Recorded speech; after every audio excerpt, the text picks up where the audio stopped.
Okay, the work I'm going to present here is the study of the effect through the thickness. In this case, we have been studying the stress intensity factor. Well, I will present this work, but I will dedicate a part of the presentation to the previous work, because the previous work based on fatigue crack closure, modeling fatigue crack closure in bidimensional and three-dimensional problem, is really what had suggested this step of the work and what suggested the future line to work in modeling fatigue crack closure. Okay, the objective of this work is to try to solve the problem of obtaining a value what we can consider at the point where the crack open or close, depending on the segment. Experimentally, it's quite complicated and it's difficult, and the people who dedicate to finite element will try to avoid by means of numerical method. When we do with numerical method, the first we have is that we have more questions than answer. For example, just to define what is crack closure or crack opening, we had different criteria to use. One is the classical contact between nodes, is is the normal, the first to consider when the node contact. But there is another very affected criterion based, for example, in the evolution of the tensile load. When the crack is at maximum load at this point and it decreases at minimum load, there is a point where the stress changes from tension to compression, and this is another aspect to consider that this is crack opening and closure. This is the evolution along the cycle of considering crack opening displacement. We can consider that this is the direction of the load and load process, and we can see here different crack opening displacement. This will be the point for opening, and this will be the point for closure. But depending on the distance from the crack tip we can obtain very different results. That's the reason finite elements and time have been said that it's not good. It's very affected by the methodological aspect of the modeling. More interesting is this evolution. This is the evolution of the stress along this is the crack tip, and this is behind the crack. This is inside the crack. We can see how this is the reverse plastic thumb, and how when we apply the load, this is changing this value. This is 0, and this is in tension. Okay, now we can see the plastic thumb in tension.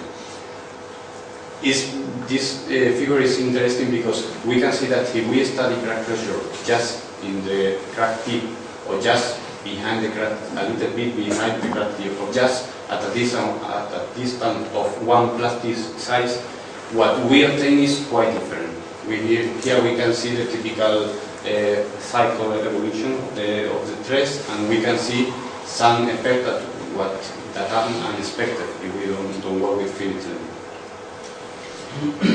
With this methodology, first we approach the problem in bidimensional result. In bidimensional problem, we obtain different results in plane straight, place strain. They were correlated with experimental crack growth rate correlation, and it was found that some of them was better correlate or were most significant in terms of fatigue crack closure. But in any case, we have a great deal of different results depending on what criterion we use to consider that crack closure is happening. The next step was the modeling of three-dimensional problem. The three-dimensional problem is a problem with a high computational cost. It's very difficult to do and very long to do, and is quite complex to consider that the results are valid. The most interesting thing found with this finite element modeling is shown in this figure. In this figure we can see the crack tip, the crack front, and we can see the external face of the specimen, and it is the inside of the specimen. The red zone is the area which is in contact when the minimum load is applied. In the load case, we refer here. What we can see here is clearly how crack closure is in a very thin zone close to the external, to the exterior face of the specimen. Here is also some crack closure. In plane strain we can find some closure, but it's clearly dominant at the exterior. More interesting is to compare how, when we made the same calculation but with a specimen with a double thickness, the zone where crack closure is appearing is the same. It's approximately the same. Another interesting effect found when three-dimensional modeling crack closure was the evolution of the plastic zone. Here in this figure we can see the crack front. Here is the plastic weight generated. Without the plastic weight we cannot say that we are modeling crack closure. And what we expect from the classical bone shape or dot bone shape of the plastic zone, that in the interior zone the plane strain size will be expected. This is quite similar, but when we reach the exterior face, we will expect a value that will go through this point, approximately 3 times, or depending on the expression we consider. But what we see that in this exterior zone, this plastic zone dropped very quickly. Dropped very quickly. We must say that just the external element is subject to a great numerical error. So we cannot say exactly how it falls, but it really there's a great change. Here there are other parameters. I'm not going to detail all of them, but in all of them, what we can see that there is a strong transition in the behavior of the crack close to the external face. Focusing on crack opening and closure values, we can see here the 4 different criterion. I'm going to spend time in this, but if we see one of these few, we can see the value of crack opening or closure. Here is at the external face of the specimen, and here is at the interior. We can see how the value of the interior is hardly constant along the thickness, but yet there is a transition just very close to the external face. And so that we will get that crack closure is dominant in this area. If we compare 3 different species calculation made for 3 different specimens, another interesting point was to find that this transition was similar in every case. So this is not dependent from the specimen signal. In this case, we obtain different values for crack opening or closure. We are not talking about one only values, we are talking about a process that happens along the thickness and with a broad range of values. And the first conclusion of this previous work was, from this numerical point of view, we really don't know what can we call crack closure, because there are many events in the process of the crack evolution that may be called crack closure. What is clear is that crack closure is more relevant at the exterior of the specimen, as some experimental tests have been suggested, and the specimen thickness present a great influence in this effect, as the external size is highly constant. The specimen thickness will have an important influence, and also that suggests that the effect of the through thickness should be considered in the problem. Okay, these different parameters are related and must be studied together. That does lead us to study and try to clarify the different three-dimensional effect that bidimensional cracks could show, as the constraint effect in the previous presentation. To do that, the first we are now doing is to develop a methodology of analysis to clarify how is this evolution along the signal. We need to decide which is the good parameter to study this effect. In this case, the causal factor, the plastic zone time, or in this case, the stereotypicity factor. And we also consider now that the previous calculation was made with a strike crack, and we need to include the effect of the curvature of the crack. As it probably it is related with what we have found. There are two mechanisms which can explain the curvature of the crack. The first one is clearly related with what he told. If here is crack closure, the delta K effective is higher here than here, so the crack will grow faster here. So that's one of the mechanisms to promote curvature. The problem is that there is another mechanism that can promote the curvature. It relates just with the question of the load distribution and the constraint factor of the specimen. In this figure there is the plastic zone, but it's only obtained with a monotonic load, only with just one cycle. In this figure we can see the same effect.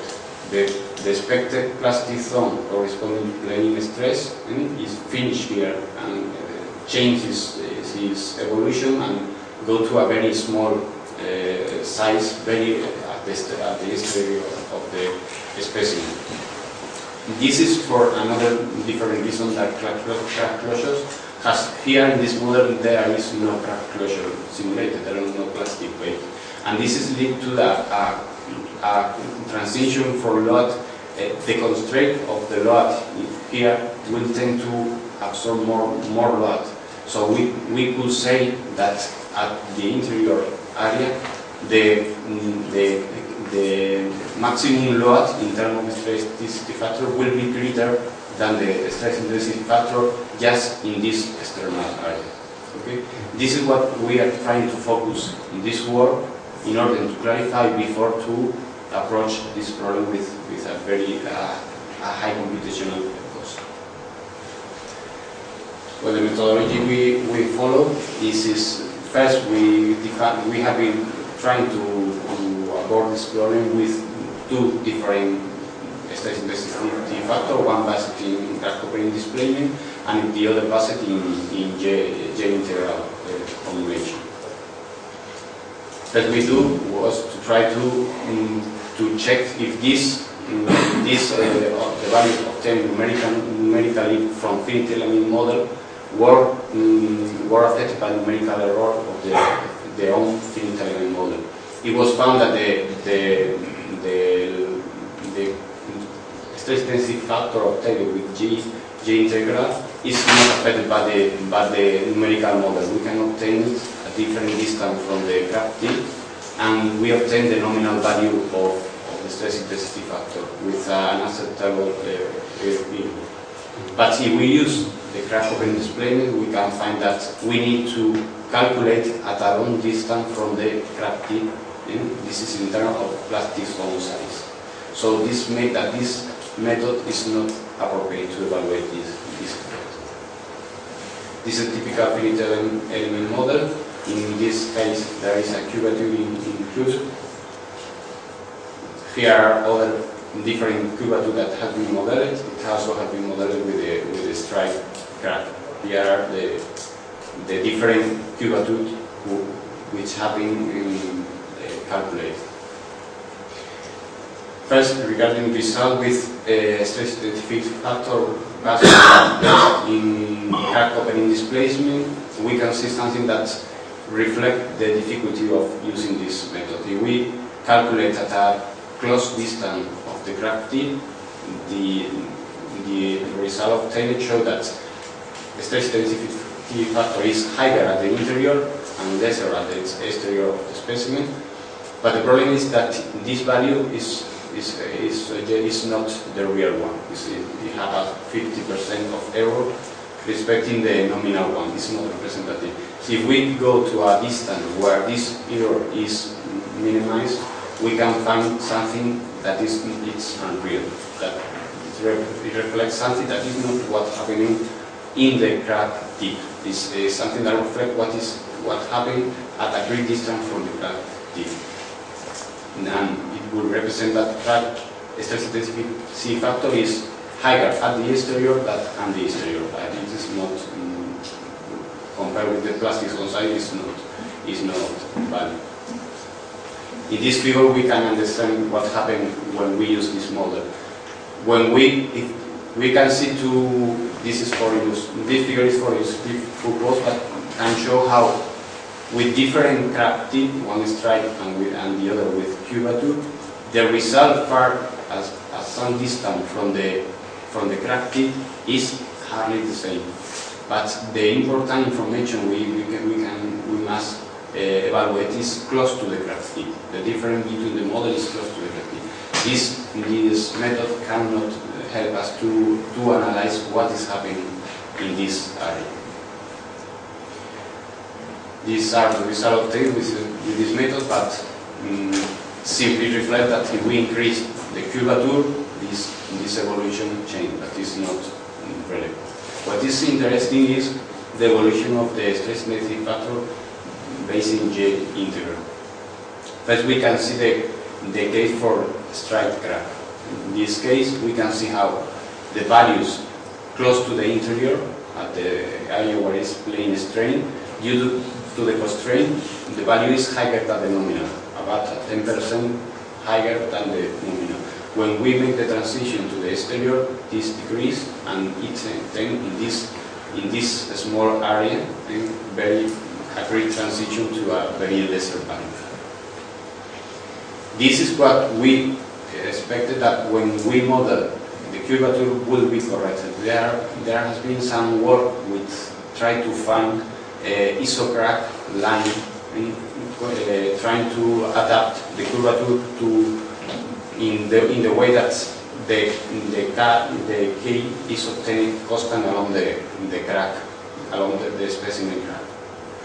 But in this case, when we incorporate curvature, what we find is that the value at the interiors decrease, the values in this area increase, but at the exterior, again, there is this transition.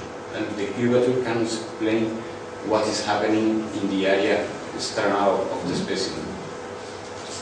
If we change the shape of the curvature, here are the previous curvature are circumferential curve, circular shape, but if we change with a flat thumb and with a cube area, we can see that the transition from a straight crack is more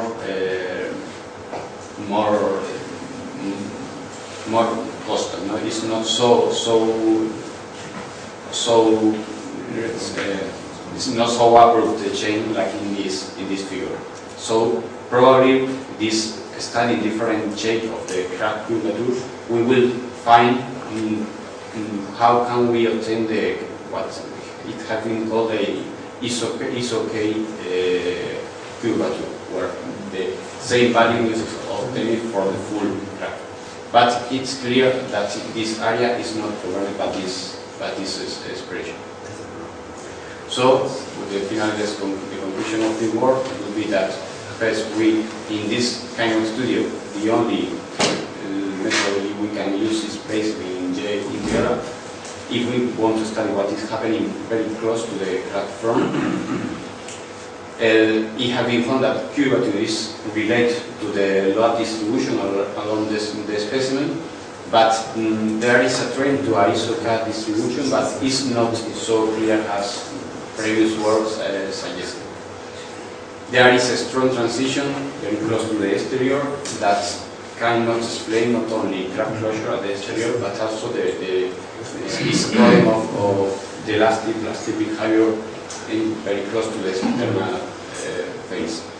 And obviously this is what is marking now our next step in studying.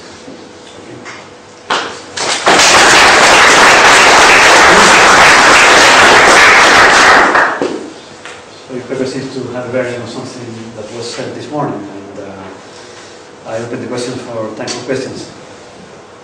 David? Yeah, perhaps I could start. I'm interested in this work partly because my student Paolo Damasos has done similar kind of modelling and found some quite similar effects. The thing that we struggle with, and it's not clear to me whether you've addressed this or not, is the elastic solution where a crack front breaks free surface has a rather complicated three-dimensional singularity as well as the 2D one.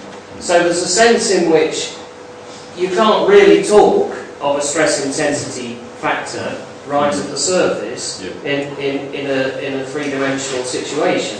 So you've got a very complicated situation where you've got crack closure, you've got this three-dimensional singularity, and so there's there's a difference in constraint, and you've got all of these three things stirred in a very small surface layer and probably a very similar dimension. So I suppose I'd just like to ask you, what did you do to take account of those different effects, and was it possible to distinguish between them? The effect we wanted to try was the effect of the Q value. Because we thought that this was going to explain the contact in the external area. Then we have found that this is not the only reason. There is something happening very close to the exterior that I think that we cannot explain with the decay values. I think that probably what is happening in this zone, we are talking about an area with 2-3 elements with a very ultra-fine mesh, and 2-3 elements where there is a gradient, the own finite element model cannot capture properly what is happening there. Why I think that we must study what is happening in this area by means of some experimental analysis, and try to find and compare with this. Probably, I think that we can apply the same, the assumption of the bidimensional, it's not a bidimensional graph in this area. Probably but we should. If you change the curvature, you're going to change the angle at which the crack front makes the free surface, which means that if you go back to the fundamental elasticity solutions, if you've got non-zero Poisson's ratio, then you're going to change the order of the three-dimensional spherical singularity that you get. So I can't quite see how you can unscramble all of these effects. You've got a very complicated stress case which you can't describe by K, and yet you're trying to look at the effects of changing the curvature on K. It doesn't kind of make a lot of sense to me. Yeah, I completely agree. That was also my question. But it really is at the exterior. It has no sense actually. That's another kind of singularity. So you actually cannot use the R over 1/5 square root. So actually the numerical method you apply, it's always wrong. J integral and COD as well. What we try to do, both are not just capable to describe this change of the term. So your result actually are wrong. It's not a key factor. what we tried to do was to change the angle so as to restore the square root singularity. Yes. And that's quite an interesting thing to do. But even then, we found that it was right at the surface, and it was right in the middle of the specimen, but there was a region between the two where we still couldn't match things. So you're suggesting a sort of double curvature crack front?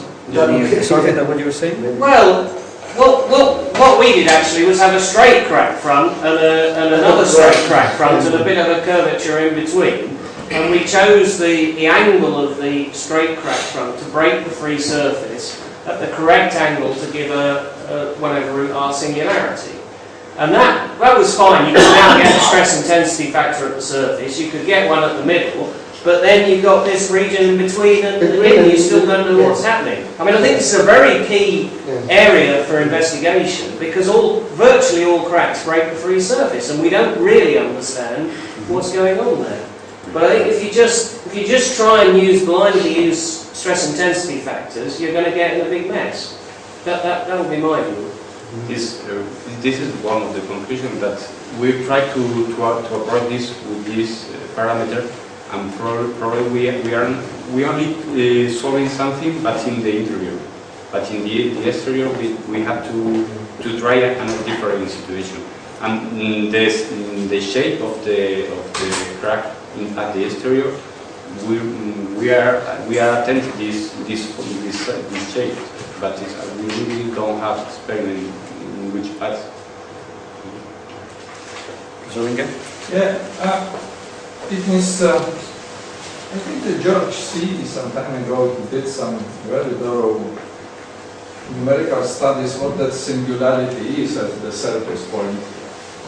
And when the crack is normal to the free surface, then the part from the classical singularity is not so far. Like George C. has found that it was 0.45 when the classical is 0.5. So let's say from the engineering point of view, we can live with it. Well, you can't really, can you? Because theoretically, you are right. Yeah, well, you say theoretically, but if the stresses are varying as r to the 0.45, and you're taking a multiplier of an r to the 0.45 solution, it's not going to have any direct relationship between the multiplier of an r to the 0.5. Why not? Different case, but the problem is now, if you take that, let's say, classical cake, and then you want to find out what's going on ahead of the crack tip, that 0.45 and 0.5 singularity doesn't give you huge difference in crack tip stress field. That's what I want to say. Well, that's so it is from the engineering point of view, I believe it. From the scientific point of view, you're right. That singularity doesn't exist, so classical cake doesn't exist. My student who is mathematician should be rejecting it immediately. Yeah. In any case, I must say that we are trying to probe with K, but sometimes I think that finite element has the problem of the boundaries of the limits. The crack tip is a boundary, and the external is a boundary that became very critical because of this transition. So in fact, with finite element, without finite at this point must be considered in zero. But the rest of the problem is useful. There is one, I think, more difficult and maybe more important question. How far that the part from the classical singularity goes into the material form? There is no at this moment any theoretical solution which tells you how to scale that region. It's a surface layer, we know very well, but if you ask me if I want to solve how far it goes into this surface, we don't know. The only way one person did it in practice, which was Jim Newman, when he had to do it for NASA, so he assumed that if you have semi-elliptical crack, you have to go 3 degrees below. Now, when I take a crack which is 50 by 50 millimeters long, this 3 degrees is quite large. Absolutely. So it would be nice to find out. It's a key question that we don't understand. And theoreticians have solved it. So the singularity doesn't exist. It's on our own what to do with it. I think so. All right. Okay. Maybe just a comment. Short comment. Actually, the driving force for flattening is not a key factor of elastic or decided. That's a cyclic plasticity. So you should actually you should be able to compute that cyclic plasticity at the crack tip by the final number. That's a hard process. And irreversible, not reversible, but irreversible. And maybe it could be that enough to calculate the cyclic plasticity, along the crack front. Maybe this, because this is real driving force. It's only related to delta K somehow. That's not, but the driving force of fatigue is cyclic plasticity. You can avoid all this confusion by making the crack radius finite. Small but finite. Yeah, but you got the problem choosing the radius, don't you? Then you are clear, mathematically. Okay, I think we just must coordinate to that. Thank you, Antonio.